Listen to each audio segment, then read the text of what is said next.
ಈ ಖಾಸಗಿ ಕಾರ್ಖಾನೆಯವ್ರ ಜೊತೆಗೆ ನಾವು ಕೋಆಪರೇಟಿವ್ದವರು ಕಾಂಪಿಟೇಷನ್ ಮಾಡೋಕ್ಕಾಗಲ್ಲ.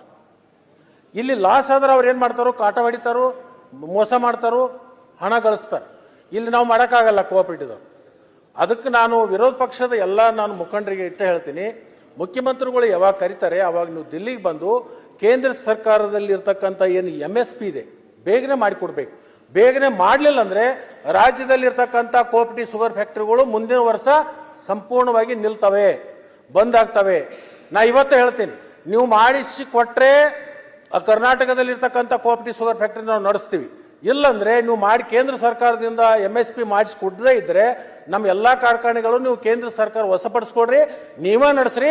ಬರೇ ಒಂದು ಟನ್ನಿಗೆ ₹100 ಕೊಡ್ರಿ ನಮಗೆ ಲಾಭ. ಓಕೆ, ಒಂದು ಟನ್ನಿಗೆ ಬರೇ ₹100 ಲಾಭ ಕೊಡ್ರಿ, ನಮಗೆ ಜಾಸ್ತಿ ಕೊಡೋದು ಬೇಡ.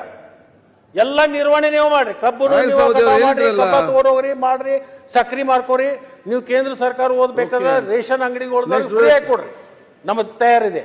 ಅದಕ್ಕೆ ದಯವಿಟ್ಟು MSP ರೇಟ್ ಮಾಡಿಸಿಕೊಡದೆ ಹೋದ್ರೆ ಕೋಆಪರೇಟಿವ್ ಸಕ್ಕರೆ ಕಾರ್ಖಾನೆಗಳು ಸಂಪೂರ್ಣವಾಗಿ ಮುಂದಿನ ವರ್ಷಕ್ಕೆ ಮುಚ್ಚಿ ಹೋಗ್ತಾವೆ ಅಂತಕ್ಕಂಥದ್ದನ್ನ ನಿಮ್ಮ ಮುಖಾಂತರ ನಾನು ವಿರೋಧ ಪಕ್ಷದ ಎಲ್ಲ ಸ್ನೇಹಿತರಿಗೂ ಹೇಳಲಿಕ್ಕೆ ಬಯಸಿ, ಇದಕ್ಕೆ ಮುಖ್ಯಮಂತ್ರಿಗಳು ಇಲ್ಲೇ ಇದ್ದಾರೆ, ಅವರು ಈಗಾಗಲೇ